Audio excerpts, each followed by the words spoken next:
नमस्कार दोस्तों, नमस्ते केवाईपी यूट्यूब चैनल में आपका स्वागत है। और आज की वीडियो में बताने जा रहे हैं कि आप घर बैठे कैसे ई श्रम कार्ड बिल्कुल फ्री में बना सकते हैं, वो भी आप अपने मोबाइल या लैपटॉप से। तो बने रहिए इस वीडियो में। चलते हैं वीडियो की अगली कड़ी में।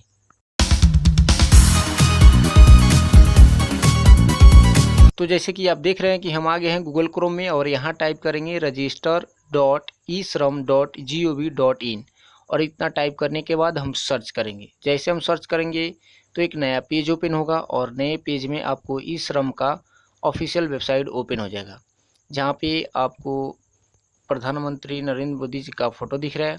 और इस पंजीकरण के लिए आवश्यक जो जानकारी है वो क्या है, तो इसमें सबसे पहले चाहिए आधार संख्या, उसके बाद आधार लिंक सक्रिय मोबाइल नंबर चाहिए जो मोबाइल नंबर आधार से लिंक हो, उसके बाद बैंक के खाते का विवरण चाहिए, उसके बाद आपका एज जो है वो 16 वर्ष से लेकर के 59 वर्ष के बीच होना चाहिए। तो इतना सारा चीज़ जिनके पास होगा वो खुद से अपना रजिस्ट्रेशन कर सकते हैं।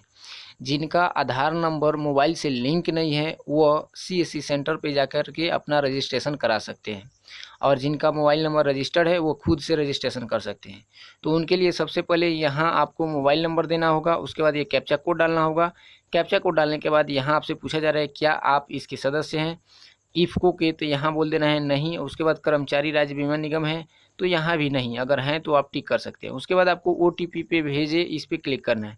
जैसे आप उस पर क्लिक करेंगे तो आपके मोबाइल नंबर पे एक OTP जाएगा, उस OTP को यहाँ फिलअप करना है और OTP को फिलअप करने के बाद आपको वेरीफाई पे क्लिक करना है। जैसे हम वेरीफाई पे क्लिक करेंगे उसके बाद हमसे आधार संख्या मांगेगी, हम यहाँ पे आधार संख्या डाल देंगे। उसके बाद ये जो चेक बॉक्स है ये ऑटोमेटिक फिलअप हो जाएगा। उसके बाद हमको प्रस्तुत करना है, यानी फिर से वेरीफाई पर क्लिक करना होगा। यहाँ जैसे हम वेरीफाई पर क्लिक करेंगे तो हमारे आधार से जो मोबाइल नंबर लिंक है उस पर एक OTP जाएगा, उस OTP को हम फिर से यहाँ फिलअप करेंगे। उसके बाद मान्य पे क्लिक करेंगे। जैसे मान्य पे क्लिक करेंगे उसके बाद ई श्रम का जो वेबसाइट हो फिर से ओपन हो जाएगा और इसमें आपका एक आधार से लिंक जितने भी डाटा हैं वो सारे चीज़ ओपन हो जाएगी, यानी आधार में जो फ़ोटो है, आधार में जो डेट ऑफ बर्थ है, जो एड्रेस है, वो सारा चीज़ यहाँ शो हो जाएगा। अब आपको इसमें देख लेना है, जो ठीक है सो ठीक है और जो नहीं है उसको आपको फिर से इसमें ऐड कर देना है। यहाँ पे आपको एक चीज़ और देखने को मिलेगी कि आपका जो आधार से बैंक खाता लिंक है वो यहाँ शो करेगा। तो इस तरीक़े से आपको देख लेना है। उसके बाद से नीचे आना है और यहाँ चेक बॉक्स पे क्लिक करना है। चेक बॉक्स पे क्लिक करने के बाद आपको अन्य विवरण दर्ज करना जारी रखें, इस पे क्लिक करना है।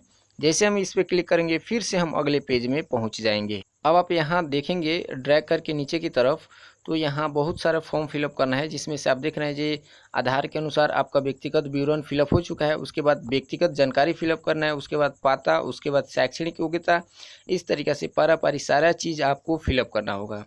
तो अब हम व्यक्तिगत जानकारी को यहाँ फिलअप करेंगे। इसमें आप देख रहे हैं जी पहले से मोबाइल नंबर एंट्री हुआ है। उसके बाद आपको यहाँ पे एक और आपातकालीन मोबाइल नंबर एंट्री कर देना है। उसके बाद ईमेल आईडी आपको फिलअप कर देना है। उसके बाद वैवाहिक स्थिति आपको सेलेक्ट कर लेना है। पिता का नाम फिलअप कर देना है। उसके बाद समाज श्रेणी यानी कैटेगरी यहाँ सेलेक्ट कर लेना है।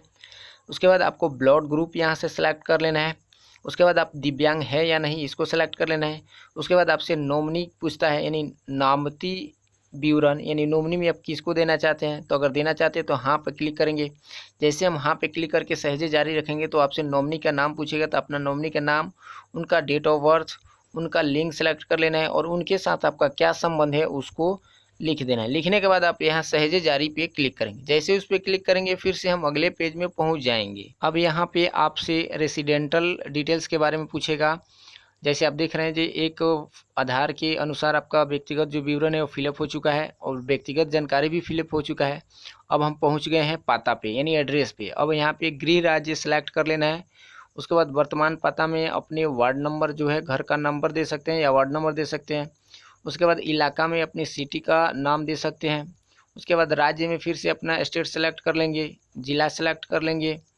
उसके बाद उप जिला, तहसील यानी ब्लॉक आप सेलेक्ट कर लेंगे। उसके बाद अपना पिन कोड फिलअप कर देंगे। पिन कोड फिलअप करने के बाद आपको यहाँ वर्तमान स्थान पर रहना है, यानी किस स्थान पर अभी वर्तमान में रह रहे हैं उसको सेलेक्ट कर लेना है। उसके बाद आप प्रवासी श्रमिक हैं, यानी आप बाहर जाते आते रहते हैं या गांव में ही अपने क्षेत्र में ही रहते हैं। तो अगर गांव में ही रहते हैं तो नहीं पे रहने देना है, और प्रवासी श्रमिक है तो हाँ पे क्लिक करना है। उसके बाद आपसे पूछेगा क्या अस्थायी पता वर्तमान पते के समान है, अगर है तो चेक कर दीजिए, अगर नहीं है तो अनचेक करके सहजे जारी रखिए इस पर क्लिक करें। जैसे इस पर क्लिक करेंगे तो अब हमसे पूछेगा शैक्षणिक योग्यता के बारे में। यहाँ पे अब अपना एजुकेशन क्वालिफिकेशन सेलेक्ट कर लेंगे। उसके बाद अंतिम जो परीक्षा दिए हैं उसका जो प्रमाण पत्र है उसको यहाँ PDF या जो भी है JPG है उसमें फाइल को अपलोड कर देंगे। उसके बाद आपकी मासिक आय क्या है उसको सेलेक्ट कर लेंगे। उसके बाद आय का एक जो सर्टिफिकेट है उसको अपलोड कर देंगे। उसके बाद सहजे जारी रखें इस पर क्लिक करेंगे। जैसे हम उसको क्लिक करते हैं उसके बाद हमसे पूछा जाता है व्यवसाय और कौशल के बारे में। अब यहाँ पे आपकी जो प्राथमिक व्यवसाय है उसको यहाँ सेलेक्ट कर लेना है। उसके बाद प्राथमिक व्यवसाय में कार्य करने का अनुभव है उसको यहाँ फिलअप कर देना है कि कितने वर्षों तक का आपका अनुभव है। उसके बाद आप यहाँ माध्यमिक व्यवसाय है उसको यहाँ सेलेक्ट कर लेना है, और इसका सूची जो है आपको जो दिया है NCO कोड सूची देखने के लिए क्लिक करें, उस पर क्लिक करके आप प्राप्त कर सकते हैं। उसके बाद व्यवसाय प्रमाण पत्र में अगर कोई प्रमाण पत्र है तो उसको यहाँ अपलोड कर देना है। उसके बाद आपने कौशल कैसे हासिल किया तो इस ऑप्शन पे क्लिक करके आप सेलेक्ट कर लेंगे जो ऑप्शन आपको लगता है होना चाहिए, यानी जैसे रिसीव्ड फॉर्म वोकेशनल या टेक्निकल कोर्स इस तरीक़ा से। उसके बाद सेकेंड वाले पे भी क्लिक करके आप इसमें से जो ऑप्शन आपको लगता है उसको सेलेक्ट कर लेंगे, और सेलेक्ट करने के बाद फिर से हम आते हैं और यहाँ से जो है NCO कोड सूची देखने के लिए इस पर क्लिक करते हैं। जैसे इस पर क्लिक करके तो एक PDF के रूप में फाइल डाउनलोड होगा और उसमें सारा चीज़ दिया होगा। तो इसमें से अपना सेलेक्ट कर लेंगे ये कौन सा व्यवसाय आप करते हैं, घर पे हो या कहीं भी। जैसे कृषि है, बहुत सारा इसमें व्यवसाय है कृषि से संबंधित, तो उसमें से जो सिलेक्ट करना है कर लेना है। करने के बाद आपको कितने वर्षों तक का अनुभव है वो सिलेक्ट कर लेना है। उसके बाद माध्यमिक में भी आपको एक सिलेक्ट कर लेना है, और प्रमाण पत्र है तो अपलोड कीजिए, नहीं है तो उसको छोड़ दीजिए और आगे बढ़ जाइए। आगे बढ़ने के बाद आपको यहाँ पे दोनों में से जो सिलेक्ट करना है सिलेक्ट करके उसके बाद सहजे जारी रखिए इस पर क्लिक कर देना है। जैसे हम सहजे जारी रखे पे क्लिक करेंगे तो फिर से हमारे सामने नया एक पेज ओपन होगा, जहाँ पे अब आपसे बैंक का विवरण पूछेगा। अगर आपके आधार से जो बैंक खाता लिंक है अगर उसी को रहने देना चाहते हैं तो फिलअप करने की ज़रूरत नहीं है। अगर चाहते नहीं उसके अलावा एक और बैंक खाता हम इसमें फिलअप करें तो उसको फिलअप कर देना है, और उसके लिए हाँ पे क्लिक करना है। हाँ पे क्लिक करके सहजे जारी रखिए इस पे क्लिक करना है। जैसे सहजे जारी पे क्लिक करेंगे तो आपके बैंक खाता संख्या मांगेगा। उसके बाद बैंक खाता संख्या की पुष्टि करें यानी पुनः उसको डालना है। उसके बाद खाता धारक का नाम डालना है। उसके बाद आपको IFSC कोड फिलअप करना है, और इस तरीके से अपना सारा विवरण फिलअप कर देना है बैंक से संबंधित। और फिलअप करने के बाद आपको यहाँ पे शाखा का नाम जो बैंक का नाम है वो ऑटोमेटिक आ जाएगा जब आप IFSC कोड फिलअप करेंगे और सर्च करेंगे तो। और इतना करने के बाद आप ड्रैग करेंगे और नीचे जाएंगे। उसके बाद फिर से सहजे जारी रखिए इस पर क्लिक करेंगे। जैसे हम उस पर फिर से क्लिक करेंगे तो आपके पूरा डिटेल्स शो हो जाएगा। अब आपको यहाँ प्रिंट करना है तो कर लीजिए, नहीं तो आप इसको रहने दीजिए और आगे पूरा अपना डिटेल्स एक बार मिला लीजिए।